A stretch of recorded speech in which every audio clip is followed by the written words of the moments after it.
वाहिगुरू जी की फतेह। सिख धर्म ਲਈ सिखा ਲਈ गुरुद्वारे केवल पूजन वाला स्थान ही नहीं, सगों के सिखा दे उस महान पवित्र स्थान दे विच जागत जोत दसा गुरुआं की मानसिक आत्मिक शक्ति उत्थे विराजमान होंदी है। सारी कौम अपने गुरु के स्थान से आके नतमस्तक होके जीवन की सेध लेंदी है।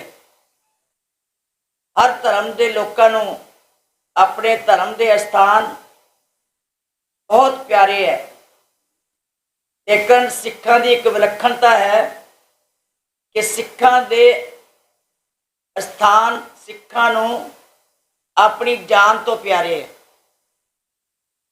ये अपना आपा मिटा सकते हैं, अपने धर्म स्थान को कोई आँच नहीं आउण दिंदे। इन्होंने हमेशा ही इतों शक्ति लई, भगती लई और मर मिटन की अवस्था लैके अपना जीवन कुर्बान किया। अज श्री अकाल तख्त साहब उपर बहुत श्रद्धा ते सत्कार दे नाल 1984 का जो घल्लूकारा वापरिया सी, उहदे संबंध विच हर साल शहीदां नूं श्रद्धांजलि दी जाती है। श्री अखंड पाठ साहब जी के भोग तो बाद कीर्तन अते श्री अकाल तख्त साहब जी जथेदार कौम नूं संदेश दिंदे है, चढ़दी कला विच रहण वास्ते अते सारे इकत्तर होके इन्हां महान शहीदां दी जिंदगी जिहड़ी है उहदे लई श्रद्धा दी फुल भेंट करन वास्ते असीं सत्कार दिंदे। अज भी उस तरह बदस्तूर हर साल की तरह श्रद्धा के फुल भेंट किए गए महान शहीदां नूं। महापुरख संत बाबा जरनैल सिंह जी पिंडरा वाले, जनरल सुबेग सिंह जी, बाबा अमरीक से भाई अमरीक सिंह जी, भाई ठारा सिंह ते बाकी सारे महान शहीद जो श्री गुरु अर्जन देव जी की शहादत के दिहाड़े नूं मनाउंदियां होया संगतां अनेकों की गिनती में इत्थे पहुंचिया सन। वो भी अपनी जानां वार गईयां, उन्होंने भी शहीद कर दिता गया। उन्होंने सारे श्रद्धा के फुल भेंट किए गए। सिंह साहब जी ने इस तरह कौम नूं इकट्ठे रहन दी, एकता च रहन दी और अपनी जिंदगी नूं ताकतवर बनाउण वास्ते बड़ा उपदेश दिता। मैं जिथे अपने वालों भी श्रोमणी गुरुद्वारा प्रबंधक कमेटी वालों भी श्रद्धा के फुल भेंट करती हैं, उत्थे गुरु के चरणों च अरदास करती हैं कि सच्चे पातशाह पापी को दंड दियो रे। इन्हां ताकतां ने, जिस हुकूमत ने, कांग्रेस की हुकूमत ने 1984 दे विच साडे जान तो प्यारे गुरधाम श्री हरमंदर साहब दे विच गोलियां मारियां, छड़नी छड़नी किया, गुरु ग्रंथ साहब जी की देह विच गोली मारी। अज सिख सारे उत्थे तड़प रहे हैं और जो भी आके दर्शन करता, मेरा ख्याल है हर एक की अख कली नम ही नहीं हुंदी। उत्थे कई किलकारियां मार के भी रोए, कुब्बा मार के भी रोए अते हौके भर के भी गए। वो सारा सीन, वो सारा दृश्य सारी दुनिया जिहड़ी है अपनी अखां सामने देख रही है। और वो फिर साडे जिहड़े पक्ष सन अज फिर बलुंदरे गए, अज फिर छिले गए। वो सारा दास्तान जिहड़ी सी अखां सामने फिर लंघी ते जिहड़े कौम की पनीरी सी, जिन्होंने वो दर्द अपनी अखां नाल नहीं सी देखिया, अज जदों वो अखां नाल देख रहे हैं कि साडे दसा गुरुआं दी जोत गुरु ग्रंथ साहब जी की हिक विच गोली वजी और वो 90 पन्ने तक, 90 अंक तक पहुंची, चीरदियां चीरदियां ते वो जख्म जड़े सी जदों अज देख रहे हैं सारे जड़े है गमगीन हो जाते हैं, उदास हो जाते हैं। जिस तरह तुसी सारे अज देख रहे सी कि संगतां कितनियां गमगीन सन।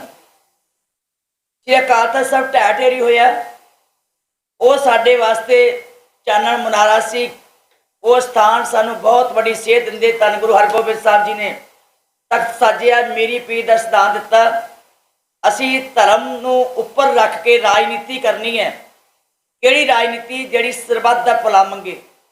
ਕਿਹੜੀ ਰਾਜਨੀਤੀ ਜਿਹੜੀ ਮਾਨਸ ਕੀ ਜਾਤ ਸਭ ਇੱਕ ਹੈ ਪਹਿਚਾਨ ਉਹਦਾ ਪੈਗਾਮ ਦੇਵੇ, ਕਿਹੜੀ ਰਾਜਨੀਤੀ ਜਿਹੜੀ ਸਭਨਾਂ ਨੂੰ ਇਹ ਸੰਦੇਸ਼ ਦੇਵੇ ਕਿ ਨਾ ਕੋ ਵੈਰੀ ਨਹੀਂ ਬਿਗਾਨਾ, ਕਿਹੜੀ ਰਾਜਨੀਤੀ ਕਰਨੀ ਹੈ ਜਿਹੜੀ ਸਾਰਿਆਂ ਨੂੰ ਬੁੱਕਲ ਵਿੱਚ ਲੈ ਕੇ ਹਰ ਇੱਕ ਨੂੰ ਬਰਾਬਰਤਾ ਦਾ ਅਧਿਕਾਰ ਦੇਵੇ ਅਤੇ ਸਾਰਿਆਂ ਨੂੰ ਇਕਮੁੱਠ ਹੋ ਕੇ ਚੜ੍ਹਦੀ ਕਲਾ ਦੇ ਨਾਲ ਜਿਉਣ ਦੀ ਜਿਹੜੀ ਮੌਕਾ ਦੇਵੇ, ਜਾਂਚ ਦੇਵੇ। ਜੇ ਗੁਰੂ ਨੇ ਦਿੱਤੀ ਹੈ ਤੇ ਉਹਦੇ ਅਨੁਸਾਰ ਆਪਾਂ ਚੱਲਣਾ। ਉਹ ਸਮਾਗਮ ਕੀਤੇ ਲਗਾਤਾਰ ਸ੍ਰੀ ਗੁਰੂ ਗ੍ਰੰਥ ਸਾਹਿਬ ਜੀ ਦੀ ਉਹ ਜਿਹੜੀ ਮਾਨਸਿਕ ਪੀੜਾ ਸੰਗਤਾਂ 3, 4, 5 ਤੋਂ ਹੰਡਾਉਂਦੀਆਂ ਆ ਰਹੀਆਂ, 3, 4 ਜੂਨ ਤੋਂ ਲਗਾਤਾਰ, ਉਹ ਵੀ ਮੈਂ ਅਰਦਾਸ ਕਰਦੀ ਸੱਚੇ ਪਾਤਸ਼ਾਹ ਸੰਗਤਾਂ ਨੂੰ ਰਜ਼ਾ ਵਿੱਚ ਰਹਿਣ ਦੀ ਤਾਕਤ ਬਖਸ਼ੀ, ਕਿਉਂਕਿ ਗੁਰੂ ਸਾਹਿਬ ਨੇ ਸਾਨੂੰ ਕੋਈ ਵੀ ਪਾਣਾ ਵਰਤਿਆ ਉਹਦੇ ਵਾਸਤੇ ਰਜ਼ਾ ਵਿੱਚ ਰਹਿਣ ਵਾਸਤੇ ਹੀ ਸਾਨੂੰ ਸਾਰਿਆਂ ਨੂੰ ਹਿੰਮਤ ਨਾਲ ਜਰਨ ਦੀ ਵੀ ਸ਼ਕਤੀ ਦਿੱਤੀ ਹੈ।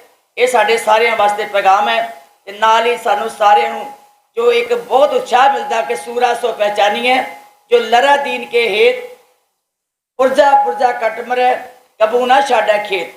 ਇਹ ਸਾਰੀਆਂ ਗੱਲਾਂ ਤੋਂ ਅਸੀਂ ਅੱਜ ਇੱਥੇ ਨਮਸਕਾਰ ਕਰਦੇ ਹਾਂ ਤੇ ਉਹਨਾਂ ਸ਼ਹੀਦਾਂ ਨੂੰ ਸ਼ਰਧਾ ਦੇ ਫੁੱਲ ਭੇਂਟ ਕਰਦੇ ਹਾਂ। ਅੱਜ ਅਸੀਂ ਇੱਕ ਹੋਰ ਵੀ ਮੈਂ ਆਪ ਜੀ ਨੂੰ ਜਾਣਕਾਰੀ ਦੇਣੀ ਚਾਹੁੰਦੀ ਹਾਂ ਕਿ ਕਿਉਂਕਿ ਜ਼ਖਮ ਬਹੁਤ ਹੋਏ ਔਰ ਉਹ ਜ਼ਖਮ ਜਦੋਂ ਅਸੀਂ ਇੱਕ ਇੱਕ ਕਰਕੇ ਦੇਖਦੇ ਹਾਂ ਤੇ ਕੌਮ ਜਿਹੜੀ ਹੈ ਉਹ ਦਰਦ ਵਿੱਚ ਚਲੀ ਜਾਂਦੀ ਹੈ, ਬਹੁਤ ਵੱਡੇ ਵਿਰਾਗ ਜਾਂਦੀ। ਕੱਲ ਵੀ ਅਸੀਂ ਜੋ ਹਰ ਕੀ ਪੌੜੀ ਵਿੱਚ ਉਸ ਵੇਲੇ ਮਹਾਨ ਗ੍ਰੰਥ ਸੁਭਾਇਮਾਨ ਸੀ ਉਹਦੇ ਦਰਸ਼ਨ ਕਰਨ ਵਾਸਤੇ ਗਏ ਔਰ ਉੱਥੇ ਜਾ ਕੇ ਦੇਖ ਕੇ ਫਿਰ ਸਾਡਾ ਸਾਰਿਆਂ ਦਾ ਮਨ ਕੰਬਿਆ। ਉਸ ਮਹਾਨ ਗ੍ਰੰਥ ਵਿੱਚ ਜਿਹੜੀ ਲੰਗਰ ਵਾਲੇ ਪਾਸੇ ਤੋਂ ਪਿੱਛੋਂ ਤੋਂ ਗੋਲੀ ਵੱਜੀ ਉਹ ਤਕਰੀਬਨ 4.5 ਇੰਚ ਵਿੱਚੋਂ ਗ੍ਰੰਥ ਦੇ ਵਿੱਚੋਂ ਲੰਗੀ, ਗ੍ਰੰਥ ਵਿੱਚ ਲੱਗੀ ਤੇ ਉਸ ਗ੍ਰੰਥੀ ਦੇ ਉੱਤੇ ਵੀ ਜਿਹੜੀ ਵੱਜੀ ਉਹ ਉੱਥੇ ਕਾਇਲ ਹੋ ਗਿਆ। ਤਾਂ ਇਹ ਸਾਰਾ ਦਰਦ ਜਿਹੜਾ ਅਸੀਂ ਜਿਉਂ-ਜਿਉਂ ਫੋਲਦੇ ਹਾਂ ਕਿਉਂ ਤੋਂ ਹਿਰਦਾ ਕੰਬਦਾ ਕਿ ਅਸੀਂ ਤੇ ਸਾਰੇ ਭੁੱਲ ਬੈਠੇ, ਕਈਆਂ ਨੂੰ ਪਤਾ ਹੀ ਨਹੀਂ ਸੀ, ਪਰ ਜਿਹੜਾ ਅਸੀਂ ਸਾਰਾ ਉਹ ਖੋਜ ਕਰਨ ਦੀ ਗੱਲ ਸ਼ੁਰੂ ਕੀਤੀ ਹੈ ਤੇ ਜਦੋਂ ਅਸੀਂ ਜਾ ਕੇ ਕੱਲ ਫਿਰ ਸਾਰਿਆਂ ਨੇ ਫਿਰ ਉਹੀ ਖੂਹ ਦੇਖਿਆ ਜਿਹੜਾ ਗੁਰੂ ਹਰਗੋਬਿੰਦ ਸਾਹਿਬ ਜੀ ਨੇ ਉਸ ਸਾਰੇ ਦੇ ਸਮੇਂ ਦਾ ਸੀਗਾ, ਜਿਹੜਾ ਅਜੇ ਵੀ ਉਹ ਸਾਨੂੰ ਯਾਦ ਕਰਾਉਂਦਾ ਹੈ ਕਿ ਉਸ ਖੂਹ ਦੇ ਪਾਣੀ ਦੇ ਜਲ ਵਿੱਚੋਂ ਅਸੀਂ ਕਿਤੇ ਪ੍ਰਕਰਮਾਂ ਨੂੰ ਇਸ਼ਨਾਨ ਕਰਾਉਂਦੇ ਸੀ, ਕਿਤੇ ਲੰਗਰ ਵਿੱਚ ਵਰਤਦੇ ਸੀ। ਉਹ ਸਾਰੇ ਸਰੋਤ ਸਾਡੇ ਜਿਹੜੇ ਹੈ ਉਹ ਸੰਗਤ ਦੀ ਜਾਣਕਾਰੀ ਵਾਸਤੇ ਲਿਆਉਣੇ ਜ਼ਰੂਰੀ ਹੈ। ਜਿਹੜੀ ਰੋਜ਼ਾਨਾ ਜਿਹੜੀ ਜੋੜੀ ਹੈ ਉਹ ਵੀ ਸਾਰੇ ਅਸੀਂ ਕੱਲ ਦੇਖ ਕੇ ਆਏ ਔਰ ਨਾਲ ਜਗ੍ਹਾ ਅਸੀਂ ਢੂੰਡ ਰਹੇ ਹਾਂ ਕਿ ਜਲਦੀ ਅਸੀਂ ਪੱਤਰੇ ਜਿਹੜੇ ਹੈ ਉਹ ਡਿਸਪਲੇ ਕਰਾਂਗੇ। ਜਿਹੜੇ ਪੱਤਰਿਆਂ 'ਚ ਜਿਹੜੇ ਮਹਾਰਾਜਾ ਰਣਜੀਤ ਸਿੰਘ ਜੀ ਦੇ ਵੇਲੇ ਪੱਤਰੇ ਲੱਗੇ ਸੀ ਉਹ ਪੱਤਰੇ ਜਿਹੜੇ ਛਲਣੀ ਕੀਤੇ ਹੈ, ਗੋਲੀਆਂ ਦੇ ਨਿਸ਼ਾਨ ਲੱਗੇ ਹੈ, ਉਹ ਅਸੀਂ ਛੇਤੀ ਡਿਸਪਲੇ ਕਰਾਂਗੇ। ਔਰ ਬਹੁਤ ਜਲਦੀ ਅਸੀਂ ਜਿਹੜੀ ਸ਼ਹੀਦਾਂ ਦੀ ਗੈਲਰੀ ਹੈ ਉਹ ਅਜਾਇਬ ਘਰ ਦੀ ਤੌਰ ਦੇ ਉੱਤੇ, ਮਿਊਜ਼ੀਅਮ ਦੀ ਤੌਰ ਦੇ ਉੱਤੇ ਜਲਦੀ ਉਸਾਰ ਕੇ ਉਹ ਸੰਗਤ ਦੇ ਸਾਹਮਣੇ ਅਸੀਂ ਰੱਖਾਂਗੇ ਔਰ ਸਪੁਰਦ ਕਰਾਂਗੇ ਸੰਗਤ ਦੇ ਦਰਸ਼ਨਾਂ ਵਾਸਤੇ। ਬਹੁਤ ਜਲਦੀ ਥੋੜ੍ਹੇ ਸਮੇਂ 'ਚ ਉਹ ਅਸੀਂ ਇਸ ਗੱਲ ਨੂੰ ਸੰਪੂਰਨਤਾ ਦੇਵਾਂਗੇ। ਇੱਕ ਹੋਰ, ਕਿਉਂਕਿ ਅੱਜ ਵੱਡਾ ਦਰਦ ਅਸੀਂ ਚੱਲ ਰਹੇ ਹਾਂ, ਜਿਹੜਾ ਅੱਜ ਮਾਨਵਤਾ ਦੀ, ਮਨੁੱਖਤਾ ਦੀ ਬਹੁਤ ਵੱਡੀ ਪੀੜ ਬਣੀ ਹੋਈ ਹੈ, ਉਹ ਹੈ ਕਰੋਨਾ, ਕੋਵਿਡ-19, ਜਿਹੜਾ ਮਹਾਮਾਰੀ ਦੇ ਰੂਪ ਵਿੱਚ ਅੱਜ ਦੇਸ਼ ਵਿੱਚ ਫੈਲਿਆ ਹੋਇਆ।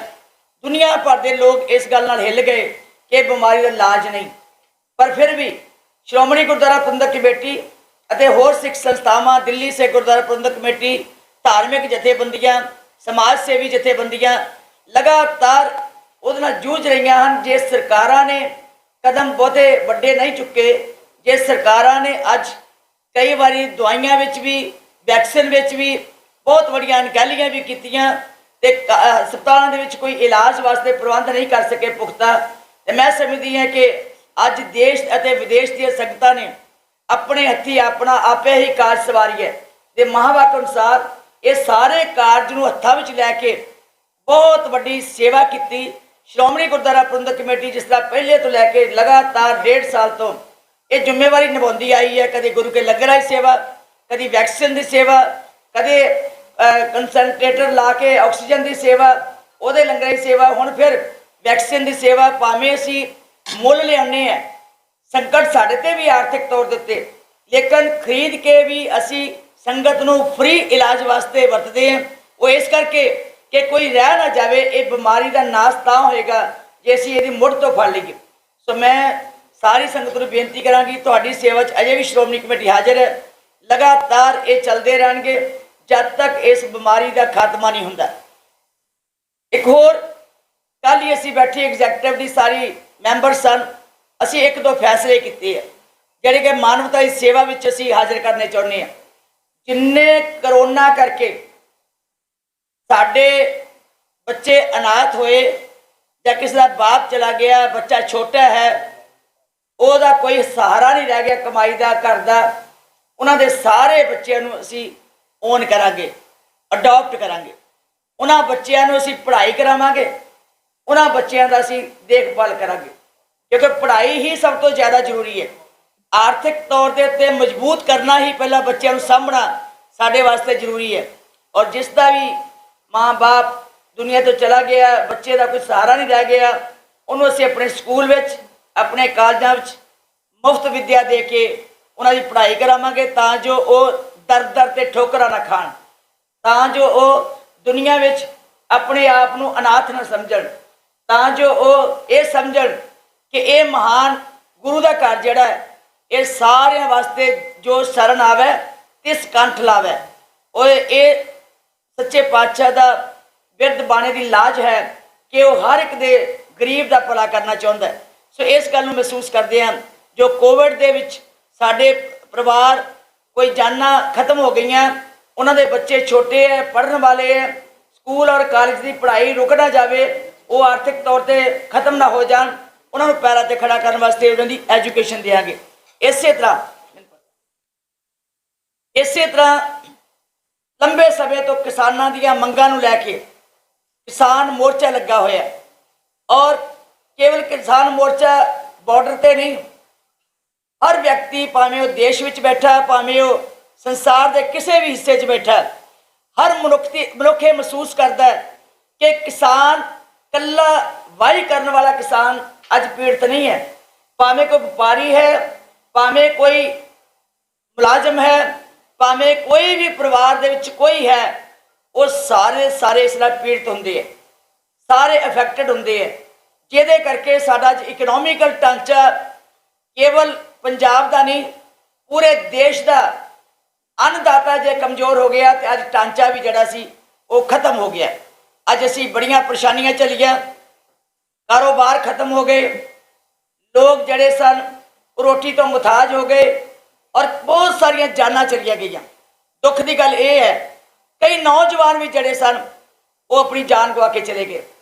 वो बच्चे जड़े माँ बाप किसान मोर्चे विच किसानी के संघर्ष में भी अज जाना गवा गए, उन्होंने बच्चों की पढ़ाई वास्ते भी असी प्रबंध कर रहे हैं, क्योंकि असी महसूस करते हैं कि जिस अन्नदाते ने कौम नूं या जिस अन्नदाते ने देश नूं मजबूत किया, और वो खास करके जिन्होंने पंजाबियों ने 80% कुर्बानियां दे के देश आज़ाद कराया, और अपनी हिम्मत नाल ताकत नाल विदेशों दी सरकारों नाल भी विदेशों दी जरवाणियां नाल भी लोहे लए, अपनी धर्म की खातर बड़िया कुर्बानियां कीतियां।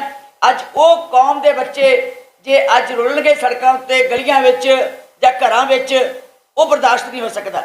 मैं सारी संगत नूं बेनती करांगी कि सारे भराओ भैनों देशवासियों संसार के किसी कोने बैठे हो, अज का दिहाड़ा जिस तरह तुसी बहुत बड़ी आज़ादी की गल्लां करते हो, ये मन की आज़ादी तां होनी है, मानसिक आज़ादी तां होनी है जे असी होए इकत्तर, मिलो मेरे भाई दुबदा दूर करो ले बुलाए दे महावाक अनुसार सारे इकट्ठे होइए। श्रोमणी गुरुद्वारा प्रबंधक कमेटी तुहाडी बहुत वड्डियां कुर्बानियां चो पैदा हुई है। श्रोमणी गुरुद्वारा प्रबंधक कमेटी तुहाडे बुजुर्गों के सीने की मिज की खुराक लैके पली है। श्रोमणी गुरुद्वारा प्रबंधक कमेटी तुहाडे बुजुर्गों के खून विचों खून के नाल ये सिंज के बनी है। सो तुहाडे बुजुर्गों दियां उन्हां कुर्बानियां नूं असी अजाई ना करिए, असी सारे रल के इस महान संस्था नूं उच्चा चुकीए, सहयोग दईए। समय के अनुसार कनेडा चो कल टोरंटो गुरुद्वारे के कुछ सिंघां ने जिथे सरदार प्रदीप सिंह जी प्रधान साहब, सरदार ज्ञान सिंह जी, जसवीर सिंह जी, होर भी सारे सिंह संगत को अपील करके 12 वेंटीलेटर ਜਿਹੜਾ ਅਸੀਂ ਹਸਪਤਾਲ ਮਜ਼ਬੂਤ ਕਰ ਰਹੇ ਹਾਂ ਸ੍ਰੀ ਗੁਰੂ ਰਾਮਦਾਸ ਹਸਪਤਾਲ, ਜਿਹਦੇ ਡਾਕਟਰਾਂ ਨੇ 10-12 ਸੈਂਟਰਾਂ ਵਿੱਚ ਬਹੁਤ ਵੱਡੀ ਸੇਵਾ ਕੀਤੀ, ਬੜੀ ਹਿੰਮਤ ਨਾਲ ਡੈਡੀਕੇਸ਼ਨ ਦੇ ਨਾਲ ਸੇਵਾ ਕੀਤੀ। ਉਸ ਹਸਪਤਾਲ ਨੂੰ ਮਜ਼ਬੂਤ ਕਰਨ ਲਈ ਅਸੀਂ ਜਿੱਥੇ ਪਲਾਂਟ ਲਾ ਰਹੇ ਹਾਂ, ਆਕਸੀਜਨ ਵਧਾ ਰਹੇ ਹਾਂ, ਉੱਥੇ ICU ਦੇ ਵਿੱਚ ਹੋਰ ਵੈਂਟੀਲੇਟਰ ਲੱਗ ਜਾਣ ਤਾਂ ਜੋ ਕਿਤੇ ਬਿਮਾਰੀ ਫਿਰ ਵੱਧ ਜਾਵੇ ਤਾਂ ਉਹਦਾ ਇਲਾਜ ਕਰਨ ਵਾਸਤੇ ਅਸੀਂ ਤਕੜੇ ਹੋ ਸਕੀਏ। ਸੋ ਇਹ ਸਾਰੀਆਂ ਚੀਜ਼ਾਂ ਅੱਜ ਅਸੀਂ ਦੇਖਣ 'ਚ ਹਰ ਵੇਲੇ ਸ਼ਿੱਦਤ ਨਾਲ ਸੋਚ ਰਹੇ ਹਾਂ। ਸਾਰੇ ਮੈਂਬਰ ਬੜੇ ਚਿੰਤਤ ਹੈ, ਸਾਰੀ ਸੰਸਥਾ ਬੜੀ ਚਿੰਤਤ ਹੈ। ਜਦੋਂ ਵੀ ਕਦੇ ਅਸੀਂ ਬੈਠਦੇ ਹਾਂ, ਕਦੀ ਅਸੀਂ ਹੋਰ ਕੋਈ ਗੱਲ ਨਹੀਂ ਕੀਤੀ। ਸਭ ਤੋਂ ਵੱਧ ਪ੍ਰਾਇੋਰਟੀ ਸਾਡੀ ਅੱਜ ਜਿਹੜੀ ਹੈ ਉਹ ਕੇਵਲ ਤੇ ਕੇਵਲ ਮਾਨਵਤਾ ਦੀ ਸੇਵਾ, ਮਨੁੱਖਤਾ ਦੀ ਸੇਵਾ। ਸਾਰੇ ਇਕੱਠੇ ਹੋ ਕੇ ਅਸੀਂ ਹਰ ਵੇਲੇ ਸੋਚਦੇ ਹਾਂ ਬੱਚੇ ਕਿੱਦਾਂ ਸਾਹਮਣੇ ਹੈ, ਪਰਿਵਾਰ ਕਿੱਦਾਂ ਸਾਹਮਣੇ ਹੈ, ਜਾਂ ਸਾਡੇ ਜਿਹੜੇ ਇਸ ਸੰਘਰਸ਼ ਵਿੱਚ ਜ਼ਖਮ ਸਹਿ ਰਹੇ ਹੈ ਉਹਨਾਂ ਦਾ ਅਸੀਂ ਕਿੱਦਾਂ ਸਹਾਇਤਾ ਕਰਨੀ ਹੈ। ਇਸੇ ਤਰ੍ਹਾਂ ਜਿਹੜੇ ਕੋਈ ਸਾਡੇ ਧਰਮੀ ਫੌਜੀਆਂ ਦੀ ਅਸੀਂ ਲਗਾਤਾਰ 84 ਦੇ ਵਿੱਚ ਬੈਰਕਾ ਛੱਡ ਕੇ ਆ ਗਏ, ਬਹੁਤ ਸਾਰੇ ਤੇ ਚੜ੍ਹਾਈ ਵੀ ਕਰ ਗਏ, ਲੋਕ ਆਪਣੇ ਸਰੀਰ ਵੀ ਛੱਡ ਗਏ, ਪਰ ਜਿਹੜੇ ਪਰਿਵਾਰ ਅਜੇ ਕੋਈ ਸਾਡੇ ਕੋਲੋਂ ਰਹਿ ਗਏ ਹੋਣਗੇ, ਅਣਗੌਲੇ ਰਹਿ ਗਏ ਹੋਣਗੇ ਜਾਂ ਸਾਡੇ ਤੱਕ ਪਹੁੰਚ ਨਹੀਂ ਕਰ ਸਕੇ ਹੋਣਗੇ, ਮੈਂ ਉਹਨਾਂ ਨੂੰ ਵੀ ਬੇਨਤੀ ਕਰਾਂਗੀ ਕਿ ਤੁਸੀਂ ਜਦੋਂ ਵੀ ਕਿਤੇ ਜਿਹੜਾ ਅਸੀਂ ਤੁਹਾਡੀ ਕੋਈ ਸੇਵਾ ਵਿੱਚ ਹਾਜ਼ਰ ਕੀਤਾ ਸੀ ਤਿਲ ਫੁੱਲ, ਜੇ ਕੋਈ ਰਹਿ ਗਿਆ ਹੋਵੇ ਧਰਮੀ ਫੌਜੀ ਉਹ ਜ਼ਰੂਰ ਅਪਰੋਚ ਕਰੇ ਤਾਂ ਜੋ ਅਸੀਂ ਤੁਹਾਡੀ ਸੇਵਾ ਵਿੱਚ ਹਾਜ਼ਰ ਹੋ ਸਕੀਏ। ਮੈਂ ਅੰਤ ਵਿੱਚ ਗੁਰੂ ਪਾਤਸ਼ਾਹ ਦੇ ਚਰਨਾਂ 'ਚ ਅਰਦਾਸ ਕਰਦੀ ਹੋਈ ਇਹ ਬੇਨਤੀ ਕਰਾਂਗੀ,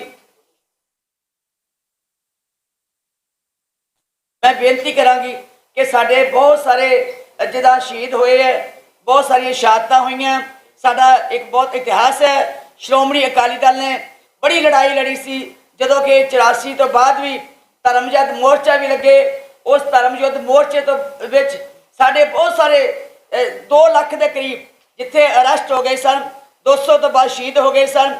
ਸਾਡੇ ਬੈਠੇ ਸੱਜੇ ਪਾਸੇ ਸਾਡੇ ਭੁਪਿੰਦਰ ਸਿੰਘ ਜੀ ਭਲਵਾਨ ਸਾਹਿਬ, ਇਹਨਾਂ ਦੇ ਪਿਤਾ ਜੀ ਜਥੇਦਾਰ ਨਛੱਤਰ ਸਿੰਘ ਜੀ ਜੋ ਜ਼ਿਲ੍ਹੇ ਦੇ ਪ੍ਰਧਾਨ ਸਨ ਉਸ ਵੇਲੇ, ਉਹਨਾਂ ਨੇ ਵੀ ਇੱਥੇ ਆ ਕੇ 84 ਦੇ ਵਿੱਚ ਆਪਣੀ ਜਾਨ ਗਵਾਈ, ਇੱਥੇ ਸ਼ਹੀਦੀ ਹੋਈ। ਸੋ ਮੈਂ ਸਮਝਦੀ ਹਾਂ ਕਿ ਇਸ ਤਰ੍ਹਾਂ ਸਾਡੀਆਂ ਬੜੀਆਂ ਸ਼ਖਸੀਅਤਾਂ ਸਨ ਜਿਹੜੀਆਂ ਕਿ ਇਸ ਥਾਂ ਦੇ ਉੱਤੇ ਆ ਕੇ ਕੁਰਬਾਨ ਹੋ ਗਈਆਂ। ਮੈਂ ਜਿੱਥੇ ਸਾਰਿਆਂ ਨੂੰ ਸ਼ਰਧਾ ਦੇ ਫੁੱਲ ਭੇਂਟ ਕਰਦੀ ਹਾਂ, ਉੱਥੇ ਗੁਰੂ ਗ੍ਰੰਥ ਸਾਹਿਬ ਜਿਹੜਾ 3, 4, 5 ਜੂਨ ਨੂੰ ਦਰਸ਼ਨ ਕਰਾਏ ਗਏ ਹੈ। ਲੋਕ ਅਜੇ ਤੱਕ ਸਬਰ ਨਹੀਂ ਕਰ ਰਹੇ, ਲੋਕਾਂ ਦੇ ਮਨ 'ਚ ਅਜੇ ਵੀ ਬਹੁਤ ਸ਼ਰਧਾ ਹੈ ਕਿ ਅਸੀਂ ਜਾ ਕੇ ਦਰਸ਼ਨ ਕਰ ਸਕੀਏ। ਸੰਗਤ ਦੀ ਮੰਗ ਨੂੰ ਵੇਖਦੇ ਹਾਂ, ਸੰਗਤ ਦੀ ਹੋਰ ਸਾਨੂੰ ਹੁਕਮ ਹੋਇਆ ਕਿ ਹੋਰ ਇਹਨੂੰ ਵਧਾਇਆ ਜਾਵੇ। ਅੱਜ ਫਿਰ ਉਹਨਾਂ ਨੂੰ ਕਹਿ ਦਿੱਤਾ ਕਿ ਸੰਗਤ ਆਈ ਹੈ ਵੱਡੀ ਗਿਣਤੀ ਵਿੱਚ, ਦਰਸ਼ਨ ਕਰਾਏ ਜਾਣ ਤਾਂ ਜੋ ਸੰਗਤ ਇਹ ਨਾ ਸੋਚੇ ਕਿ ਅਸੀਂ ਦਰਸ਼ਨ ਕਰਨ ਤੋਂ ਵਾਂਝੇ ਰਹਿ ਗਏ। ਬਹੁਤ ਧੰਨਵਾਦ ਜੀ। ਗੁਰੂ ਅੱਗੇ ਅਰਦਾਸ ਹੈ ਕਿ ਸਭਨਾਂ ਨੂੰ ਸਾਨੂੰ ਸਮਰਥ ਬਖਸ਼ੇ, ਤਾਕਤ ਬਖਸ਼ੇ। ਅਸੀਂ ਸਾਰੇ ਉਹਨਾਂ ਮਹਾਨ ਸ਼ਹੀਦਾਂ ਦਾ ਜਿਹੜਾ ਅੱਜ ਸਿਰ ਉੱਚਾ ਕਰਕੇ ਕਹਿ ਸਕੀਏ ਕਿ ਸੱਚੇ ਪਾਤਸ਼ਾਹ ਉਹਨਾਂ ਨੇ ਸਾਡੇ ਇਸ ਧਰਮ ਦੇ ਖੇਤਰ ਵਾਸਤੇ, ਧਰਮ ਸਥਾਨ ਵਾਸਤੇ ਬਹੁਤ ਵੱਡੀ ਕੁਰਬਾਨੀ ਦਿੱਤੀ। ਅਸੀਂ ਸਾਰਿਆਂ ਨੂੰ ਸ਼ਰਧਾ ਦੇ ਫੁੱਲ ਭੇਂਟ ਕਰਦੇ ਹਾਂ ਜੀ। ਅੱਜ ਅਸੀਂ ਕਹਿਤਾ ਸ਼ੁਰੂ ਕਰਦੇ ਸੀ, ਉਹ ਤਰੀਕ ਮਿੱਥਾਂਗੇ ਇਸ ਤਰ੍ਹਾਂ ਜੀ। ਫਿਰ 14 ਜੂਨ ਨੂੰ ਆਉਣਾ ਹੈ ਧੰਨ ਗੁਰੂ ਅਰਜਨ ਦੇਵ ਜੀ ਸ਼ਹੀਦੀ ਪੁਰਬ ਵੀ। ਫਿਰ ਅਸੀਂ 2-3 ਦਿਨ ਵਾਸਤੇ ਫਿਰ ਸ਼ੁਰੂ ਕਰ ਦੇਵਾਂਗੇ ਕਿਉਂਕਿ ਲਗਾਤਾਰ ਅਸੀਂ ਨਹੀਂ ਰੱਖ ਸਕਾਂਗੇ। ਕਈ ਵਾਰੀ ਨਵੀਂ ਆਉਂਦੀ ਹੈ ਗੁਰੂ ਗ੍ਰੰਥ ਸਾਹਿਬ ਕਿਉਂਕਿ ਬਹੁਤ ਪੁਰਾਣਾ ਵੀ ਹੈ, ਉਹ ਥੋੜ੍ਹਾ ਜਿਹਾ ਵਿੱਚ ਜ਼ਖਮ ਵੀ ਹੈ, ਬਿਰਧ ਵੀ ਹੋਇਆ, ਇਸ ਕਰਕੇ ਸਾਨੂੰ ਉਹਦੀ ਸੰਭਾਲ ਵੀ ਕਰਨੀ ਬਹੁਤ ਜ਼ਰੂਰੀ ਹੈ। ਵਿੱਚ ਜਿੱਦਾਂ ਸੰਗਤ ਦੀ ਆਇਆ ਕਰੇਗੀ ਮੰਗ ਅਸੀਂ ਰੱਖਿਆ ਕਰਾਂਗੇ ਤੇ ਆਉਣ ਵਾਲੇ ਸਮੇਂ ਦੇ ਵਿੱਚ ਫਿਰ ਉਸੇ ਤਰ੍ਹਾਂ 2-2, 4-4 ਦਿਨ ਕਰਕੇ ਜ਼ਰੂਰ ਦਰਸ਼ਨ ਕਰਾਇਆ ਕਰੇ।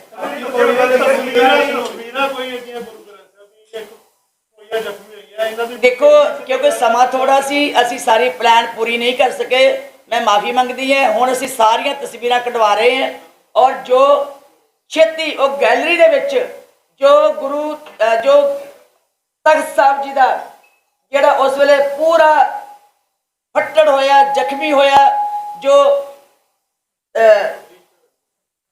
ਮਾਡਲ ਸੀ ਉਸ ਇਮਾਰਤ ਦਾ, ਉਸ ਮਹਾਨ ਤਖਤ ਦਾ, ਉਹ ਅਸੀਂ ਬਣਾ ਕੇ ਜਲਦੀ ਅਸੀਂ ਕਿਉਂਕਿ ਮੈਂ ਆਰਕੀਟੈਕਟ ਬੁਲਾ ਰਹੀ ਹਾਂ ਔਰ ਜਲਦੀ ਬਣਾ ਕੇ ਅਸੀਂ ਮੈਂ ਇਹ ਵਿਸ਼ਵਾਸ ਦਵਾਨੀ ਹੈ ਕਿ ਬਹੁਤ ਥੋੜੇ ਸਮੇਂ 'ਚ ਅਸੀਂ ਉਹਨੂੰ ਖੋਲਾਂਗੇ ਵੀ, ਵਿੱਚ ਸ਼ਹੀਦਾਂ ਦੀਆਂ ਤਸਵੀਰਾਂ ਵੀ ਲਾਵਾਂਗੇ ਤੇ ਨਾਲ ਜਿਹੜੀਆਂ ਗੁਰੂ ਗ੍ਰੰਥ ਸਾਹਿਬ ਜੀ ਦੇ ਜ਼ਖਮੀ ਬੇੜਾਂ ਦੀਆਂ ਤਸਵੀਰਾਂ, ਮੂੰਹ ਬੋਲ ਦੀ ਤਸਵੀਰ ਹੋਏਗੀ, ਉਹ ਤੇ ਜ਼ਰੂਰ ਬਿਰਾਜਮਾਨ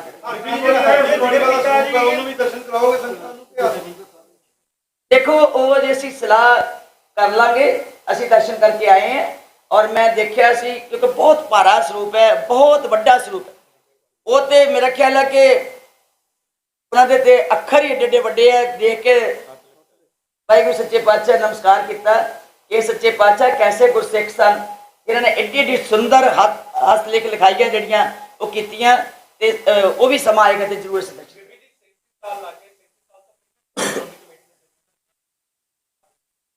चलो देखो जी, हौली हौली कई पंथक विचारां जड़ियां होंदियां ना, कोई समा हुंदा समा नहीं बनता। हो सकता उस समय विचों ही आवाज़ निकली होवे, सानू ईमेल भी आईयां, टैलीफोन भी आए और सानू कई लैटर भी आए। उस समय के नाल विचारां करदियां कई मौका बन जाता, किसी वेले लेट हो जाता। मैं उस दिन भी कौम के कोलों माफ़ी मंगी सी कि गुरु रामदास ने जदों किरपा करनी, जदों बख्शिश करनी है, ये मौका उदों ही बनना सी। ये वाहिगुरू ने मेहर की, कुदरती तौर पर असीं दर्शन किए। मैं भी जाके दर्शन किए। जो मेरा मन विलकिया, मेरे मन च आई कि अज तक जो असीं गल कहने हैं स्टेजां ते, असीं दर्शन नहीं सी कीते, सुनिया ही सी ते असीं कहंदे सी पता नहीं लोगों के मन च, बच्चों के मन च, पीढ़ी के मन च ये सी भी शायद उदा ही बनाई जाते हैं भी कांग्रेस का वड्डा जुल्म होया, कांग्रेस सरकार ने वड्डा जुल्म किया। तो वो प्रतख जी है वो गल सामने आनी चाहिए है। ये जो असीं एग्जैक्टिव ने सारे बैठे, मेरे सज्जे खब्बे एग्जैक्टिव के मैंबर साहबान, इन्होंने सारे ने विचार की कि आपां कौम के सामने सचमुच ही जो सच्चाई है वो दसनी चाहिए है। तो कल भी असीं देखो इस करके असीं हर रोज़ कोई ना कोई जाके दर्शन करन जाते हैं। मैं उस दिन भी गल कही सी, कई बार असीं अवेसले भी हो जाते हैं। मैं भी लगातार ज्यों की सुट संभाली है, मेरा ख्याल है नेड़े होने करके असीं हफ्ते 15 दिन बाद दर्शन करना आने और मत्था भी टेकते हैं, समागमां ते भी आने हैं। पर मैं समझती है कि जे मेरे वर्गी जी इतों नेड़े रोज़ आती भी रही है, 3 बारी पहला प्रधान भी रही है, 4थी बार बनी है, जे मैं ही दर्शन नहीं कर सकी सी ते अभागी सी। मैं अपनी भी मंगती सच्चे पातशाह जो किरपा की है उदों ही दर्शन कर सके। सो ये जो किरपा होनी है, जो टुटना ना उदों ही सारा कुछ होना, वो रजा ही है। सो ये असी गलतियां भी नहीं चितारनियां कि गलती है कि नहीं किया। मैं तो करी सच्चे पातशाह देर आए दुरुस्त आए, कौम जागे, कौम वावेलिया तो बचे, कौम गुरमत विच रहे, कौम सिख रहत मर्यादा की पालना करते हुए श्री अकाल तख्त साहब की छत्र छाया थले रहे और श्री हरमंदर साहब उस जिथे परमात्मा के बाणी गुरु साहब ने लिखा डिठे सभ्य थाम नहीं तुद जिया, जदों उसनूं नहीं तुद जिया कहा उसकी शरण में रहन, जिथे खत्री ब्राह्मण शूद वैश्य उपदेश 4 वर्णा को साझा सबनों एक बुक्कल में लिया जाता है। मेरा ख्याल है कि इस तो वड्डी होर गल कोई नहीं। मैं पिछलियां भुलों की माफ़ी मंगती है।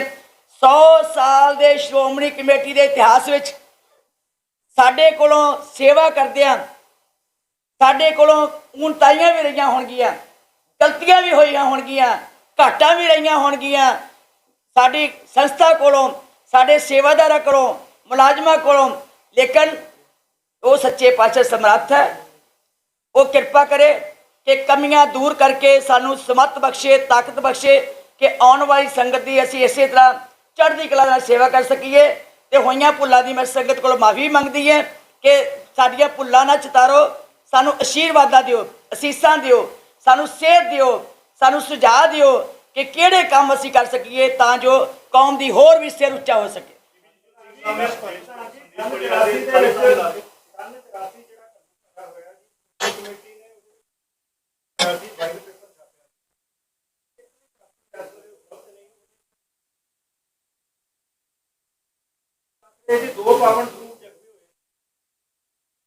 ਜਿਹੜਾ वाइट पेपर छपया वो 4 दिन पहले ही मैं लाइब्रेरी च मंगाया और मैं भी नहीं सी पढ़िया। मैं सच्ची गल करती हैं, मैं हमेशा मेरी आदत है कि जी गल मैं ना जानती हूँ मैं मन जानी, वो भी मैं पढ़ना शुरू किया होया। और मैं नाल ही धर्म प्रचार के सकत्तर सिमरजीत सिंह जी को कह दिता होया, सरदार सिमरजीत सिंह को कापियां रिपीट करो, दोबारा रीप्रिंट करो, तां जो कौम के कोल जाण, साडे विद्वानां कोल जाण, वो विद्वान जिहड़े है उतों सारा कुछ जाणू हो सकन।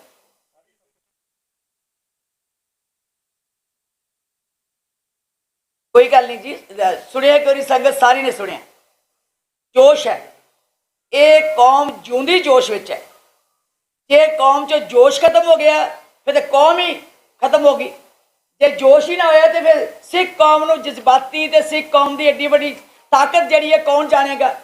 उन्होंने अंदर जोश है, क्योंकि जिदा सिंह साहब जी ने कहा कि तुसी सारे साल की पीड़ा का जज्बात जिहड़ा अपने जज्बातां दे नाल नारा ला के कढ़दे हो तां जो असी आज़ाद है।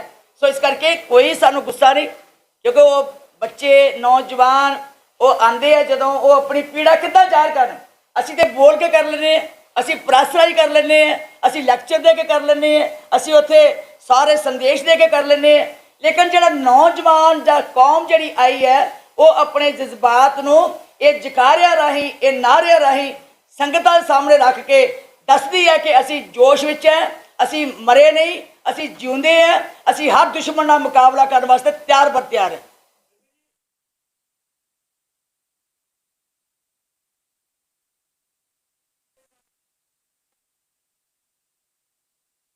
देखो मैं नहीं कहती कि गुरबाणी ने सुन, असी उतों की मर्यादा का थोड़ा घान होने देना, गुरबाणी तो सुनानी है।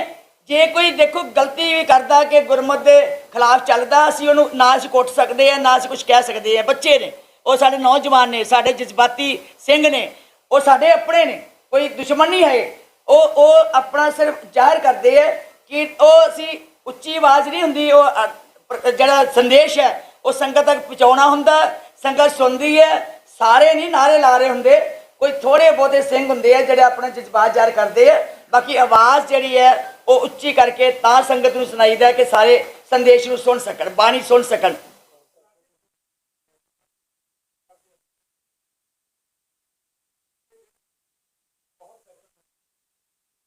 असी तो किसी ना असी पुलिस बुलाई है जी, ना असी पुलिस नूं वड़न दिता, ना असी कहा। अंदर मैनूं लगदा कि कोई पुलिस का कर्मचारी मैं तो ना किसी को कहा ही सी और एक नूं भी असी रोकिया नहीं।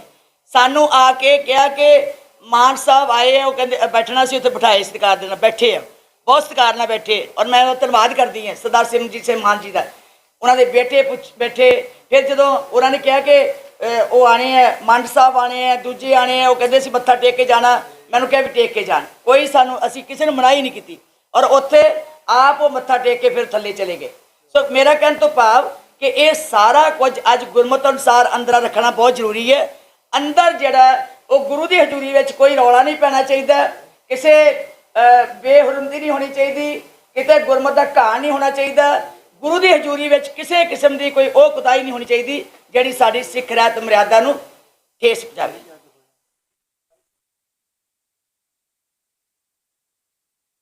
देखो जी मैं ये गल क्यों कहां, मैं तुसीं कहा नारे लाए, असीं कहा जी उन्हें जोश जाहिर किया, जायज़ नजायज़ वो परमेश्वर जानता है।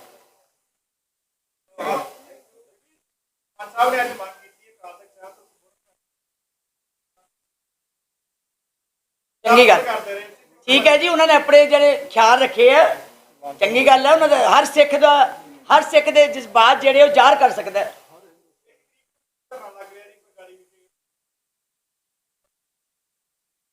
हर कोई आजाद है जी। थैंक यू जी। देखो जे उन्होंने कहा कि करोना करके असी कर रहे हैं तो असी मजबूर तो नहीं कर सकते, पर असी अरदास करांगे सच्चे पातशाह उदों तक कि करोना खत्म हो जाए तो सिख जड़े सिख जथे जा सकन।